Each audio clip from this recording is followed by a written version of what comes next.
Have you ever, felt things just a little bit deeper than everyone else?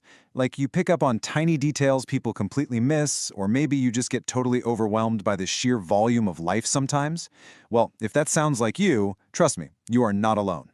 Today, we're decoding the fascinating science of sensitivity. So, let me ask you, are you someone who cries easily? Or maybe you regularly get told you're just too sensitive? If so, you probably know the heavy weight of the shame that usually comes with that. You know exactly what I mean, right? That sudden tightening in your chest during a disagreement, the panicked quick apology for your tears, and just the downright exhausting effort of trying to hide your emotional flooding from the rest of the world. Okay, let's dive into this. Toughen up. Don't take things so personally. We've all heard these societal stigmas 1,000 times, but here is the massive truth we're uncovering today.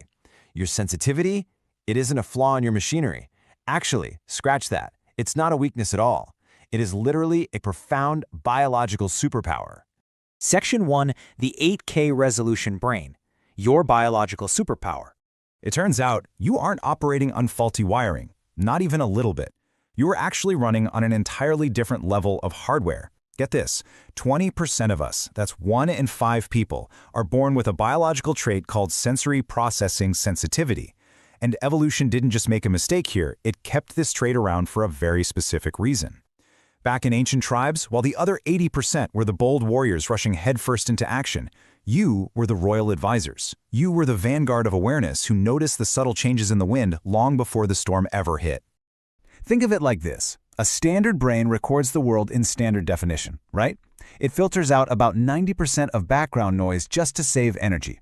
But your 8K brain, it has what scientists call low latent inhibition and deep semantic encoding.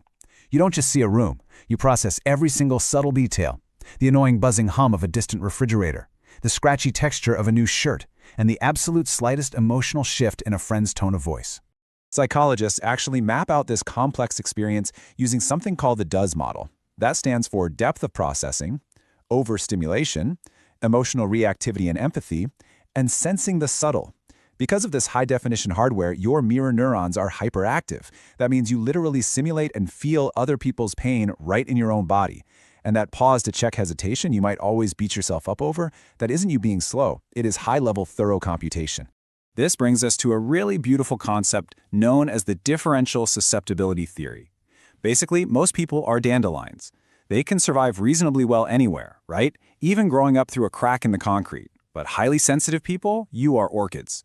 You might suffer and wither in loud, chaotic environments, but you possess vantage sensitivity. This means that in the right supportive environment, you don't just survive, you absolutely bloom and completely outperform everyone else. All right, moving into Section 2, the science of crying, a biological reset. So how does all this intense 8K processing manifest physically? Well, human beings are actually the only species on the entire planet that shed emotional tears. We basically have 3 types of tears. Basal tears, they handle your daily eye maintenance. Reflex tears flush out dangers, like smoke or dust. But emotional tears, those are active nervous system regulation. You cry to process intense experiences that words alone simply cannot resolve. It's a sign of emotional sophistication, definitely not a breakdown. What's truly fascinating here is the unique chemistry. Under a microscope, emotional tears look completely different from the other types. They contain high levels of cortisol, which is a stress hormone, alongside endorphins, your body's natural painkillers. So think about it. Crying isn't losing control at all. It is literally a biological flush designed to release stress hormones and gracefully return your body back to baseline. Let's transition to Section 3, Mastering Triggers, the Anger Security Guard. While tears are one profound release, highly sensitive people also frequently deal with intense anger, often struggling with emotional flooding when someone really pushes their buttons. Here is a powerful reframe for you. Anger is the emotional equivalent of a security guard. Psychologists call this the secondary emotion revelation. Anger usually isn't the real issue. It volunteers to be the spokesperson, because getting angry feels so much safer than exposing the raw vulnerability, hurt, fear, or shame that's actually hiding right underneath it. So how do we stop the guard from taking over? Well, it comes down to the 90-second rule.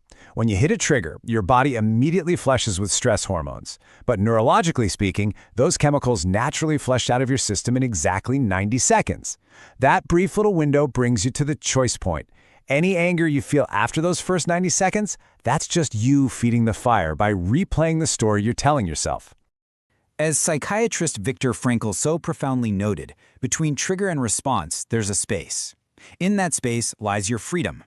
This space is exactly where you activate your observer self technique. You find that choice point and simply watch your emotions pass by like weather patterns. You notice the irritation arising, sure, but you don't become the storm. You become the observer of the storm.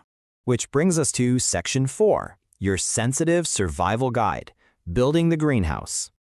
Now that we understand the deep neuroscience of our sensitivity and our triggers, it's time to take action and protect your peace. Because your brain lacks a strong filter, you absolutely must manage your sensory diet.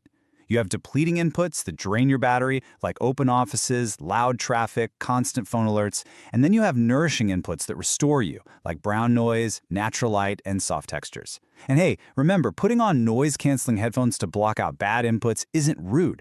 For the highly sensitive brain, it is required personal protective equipment.